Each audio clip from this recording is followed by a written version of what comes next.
why does the Brazil nut have so much selenium versus every other nut or food doesn't even compare to the amount of selenium in these nuts? And today we're going to talk about how selenium could take your health to the next level. And we're also going to cover toxicity.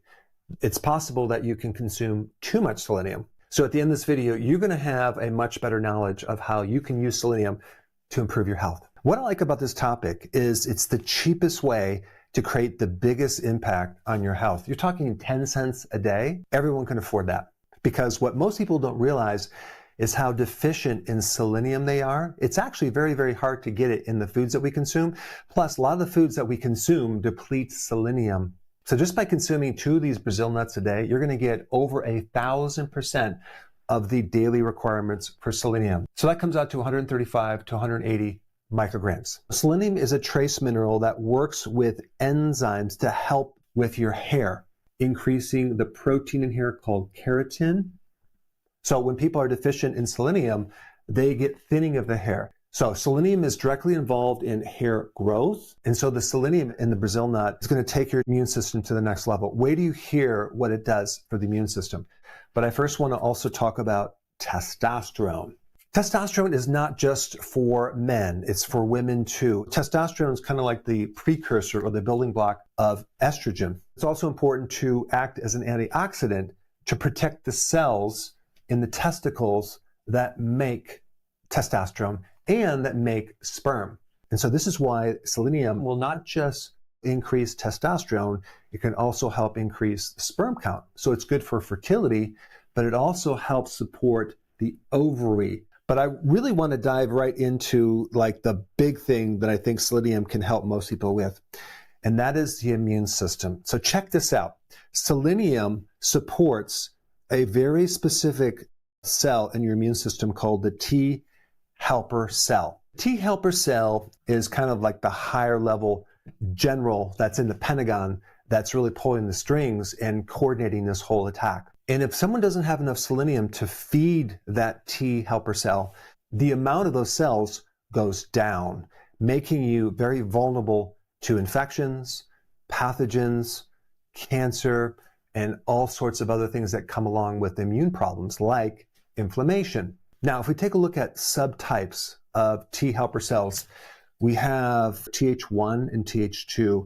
And if this ratio is off, you're going to develop allergies, autoimmune diseases, or become more susceptible to autoimmune diseases, or even getting cancer. So you can look at that ratio as the perfect balance of surveillance for the army to be able to look out and make sure everything is working. And so selenium is like the raw material that feeds the T helper cell. And I just want to tell you as a side note, one big factor that is involved in this is vitamin D. So if you're both deficient in selenium and vitamin D, you're going to be in big trouble. The other interesting thing about the T helper cell is that it requires huge amounts of ATP, energy, to work. So you can look at selenium as a way to neutralize or protect you against all this oxidation. And we need healthy amounts of the T helper cell to actually tell the immune system to stand down when it needs to stand down. Selenium even controls the T cells to let it know when it has to have a fever or not. So that fever is controlled by that little part of the immune system that is fed with selenium. In other words, selenium is really important in preventing an overreactive immune reaction. And just as a side note, so is vitamin D. Also, the T helper cell helps prevent self-attack, or the immune system generating antibodies to attack itself. It actually prevents autoimmune diseases. And so the big question a lot of people have is like, why did I get an autoimmune disease? Well, obviously there must have been something that you're missing or that made your immune system vulnerable, which could have been a low vitamin D situation, low selenium, it could have been stress, other things. But mainly people are deficient in selenium because it's no longer in our diet. I mean, how many people eat Brazil nuts? Not many. You can get a certain amount of selenium from oysters or tuna or the kidney from pork, but a lot of people don't eat that. But the best bioavailable form of selenium is going to be in the Brazil nut. The other fascinating thing about selenium and the T helper cell is that it helps to support antiviral and anti-cancer properties.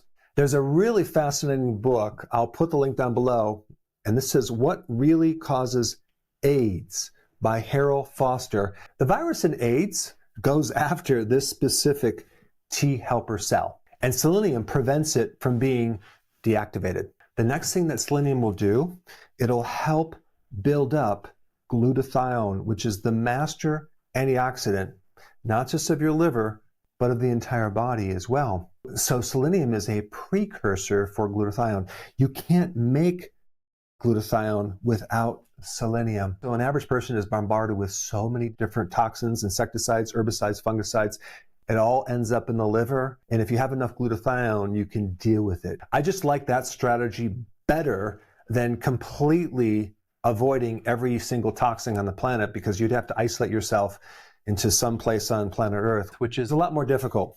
And glutathione is also really important in protecting the liver and also protecting membranes. Those membranes become infiltrated with seed oils and toxicity and all sorts of things. If you have enough glutathione, you can counter or neutralize a lot of that toxicity. But also on the flip side, when you increase toxicity, you deplete more glutathione. So hopefully you'll have enough selenium to make glutathione. With enough selenium from Brazil nuts, you can have beautiful skin. Also in the production of normal insulin. We've already talked about the liver, but let's talk about the mitochondria. The mitochondria depends on enough selenium. If you don't have the selenium, you can easily get mitochondrial damage. And when we're talking about hair or testosterone or even immune system, deep in those cells, we're really talking about damage to the mitochondria. That's where it originates if it doesn't have all these cofactors. Selenium also helps increase GABA, which can actually lower anxiety, help you feel calmer, help you sleep at night. But now let me explain why selenium is so high in the Brazil nut. The Brazil nut tree is in the Amazon, and this tree lives to be 500 to 1,000 years old. What's very unique about this tree is it has extremely deep roots. The roots go very, very deep into the earth, way deeper than any other tree in the area. And they go so far into the earth where they can pull additional minerals and trace minerals that you can't get at the superficial level. You have to realize the Brazil nut is not just high in selenium, it's also high in copper, magnesium, manganese. But apparently from a survival mechanism, what this tree does is it pulls up this selenium with the help of a certain fungus in the earth, which mobilizes this mineral. It breaks down the mineral, it gives it to the root of this tree, and now the tree's roots can start pulling up the selenium all the way up the tree, which has to travel a very long distance to eventually get into that nut, okay, which is really a seed.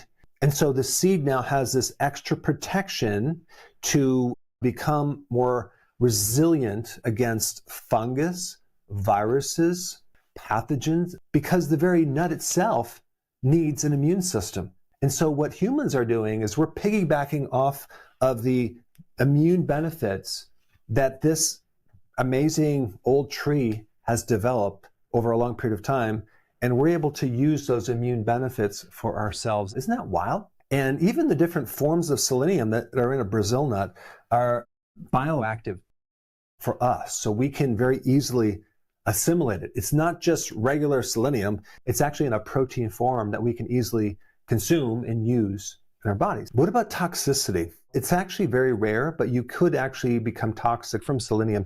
If you consume 10 to 20 nuts every day for months, potentially you could become toxic.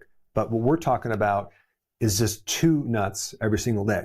Now, since I'm a health guy, I want to give you something to improve your health. And what I want to give you is my daily routine of what I do as far as my habits, what I do in the morning, what I generally eat to have a healthy lifestyle. To download it, just click the link in the description right now. Then I want you to watch a parallel video that talks about the importance of vitamin D on the immune system, which is an equally important topic. And I put that video right here. Check it out right now.